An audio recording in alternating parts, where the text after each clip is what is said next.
Angie Dickinson identifies her 5 most hated celebrities. Angie Dickinson was born Angeline Brown in Com, North Dakota, on September 30th, 1931.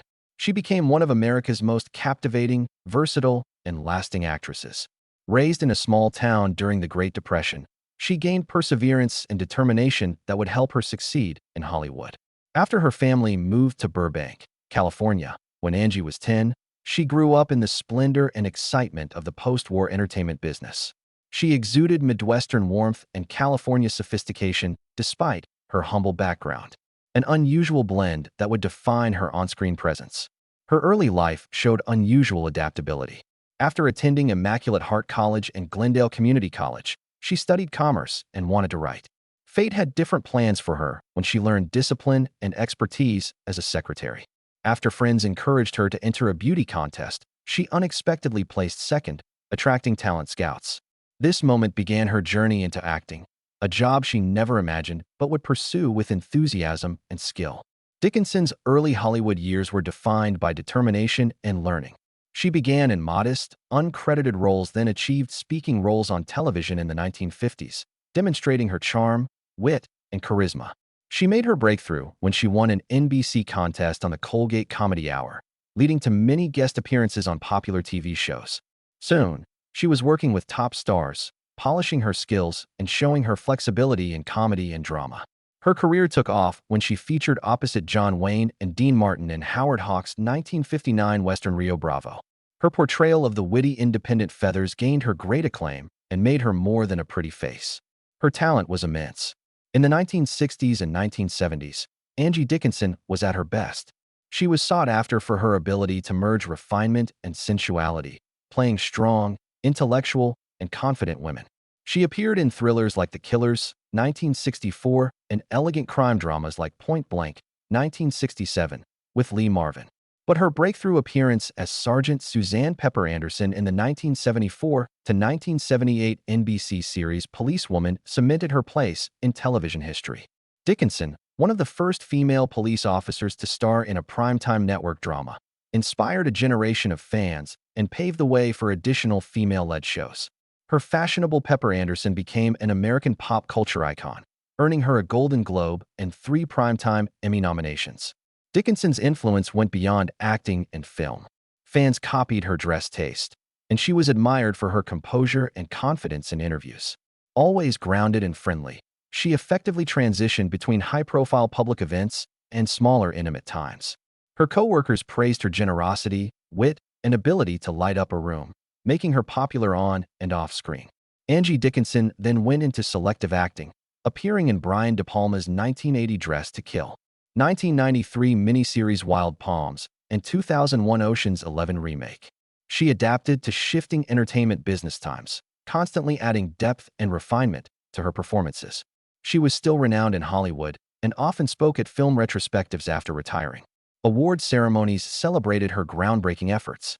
In her later years, Angie Dickinson played a variety of roles in different mediums, especially television, movies, and miniseries, to reach new audiences and adapt to the changing entertainment landscape. The 1985 miniseries Hollywood Wives, based on Jackie Collins' best-selling novel, was a highlight.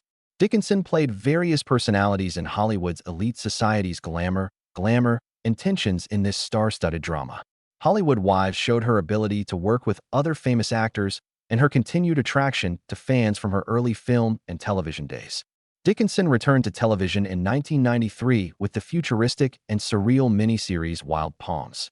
This project showed her desire to experiment with new storytelling styles that challenged television. Dickinson showcased her drama in Wild Palms, navigating a complex story with political intrigue, dystopian overtones, and personal conflict. Dickinson showed her adaptability and desire to stay current in the fast-changing entertainment world by appearing in such miniseries. In addition to her television career, Angie Dickinson played supporting roles in several feature films in the 1990s and early 2000s.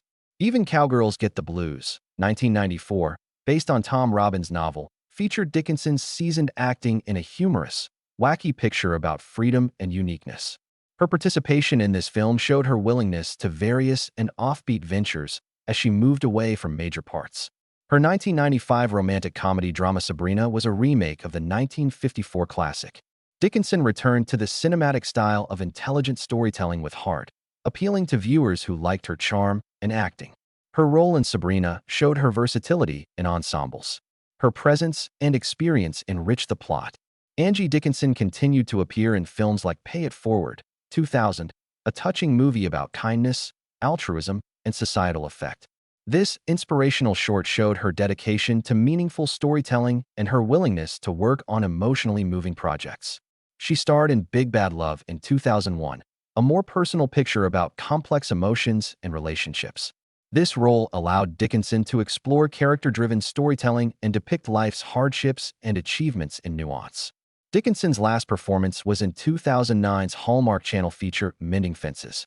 This film explored reconciliation, family, and healing.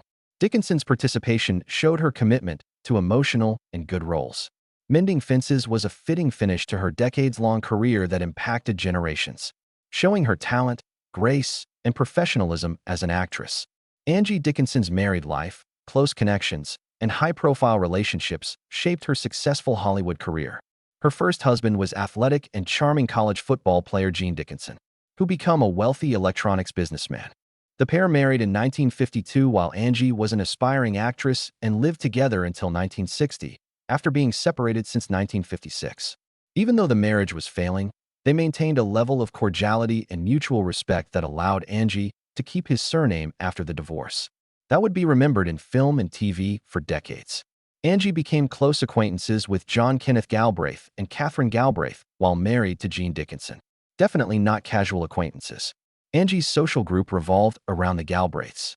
Her visits to their home and time with them influenced Galbraith's work. John Kenneth Galbraith became U.S. Angie, ambassador to India, visited them abroad. Galbraith's memoirs, Ambassador's Journal, and A Life in Our Times, warmly recalled her journeys to India and her life beyond Hollywood. The famous 20th century musician Burt Bacharach married Angie in 1965 after her divorce from Gene Dickinson.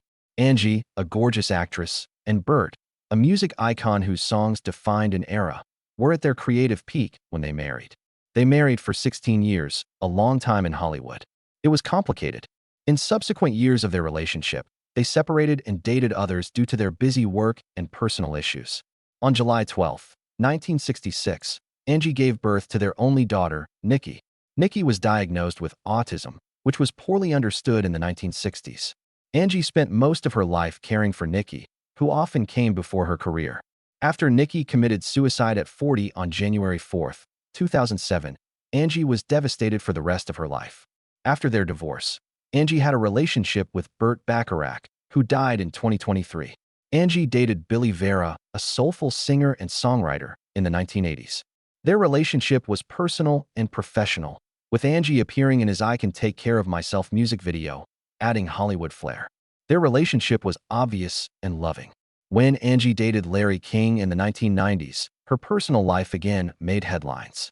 Known for his wit, charisma, and decades-long broadcasting career, King and Dickinson often attended public events together. Their years-long relationship was distinguished by mutual appreciation and comfortable company, reinforcing Angie Dickinson's reputation as a fascinating lady off-screen, as well as on. Angie Dickinson's rare no-holds-barred interview sent Hollywood gossip circles alight. Instead of her customary politeness and diplomatic charm, she unleashed a blazing verbal storm that left no room for misinterpretation.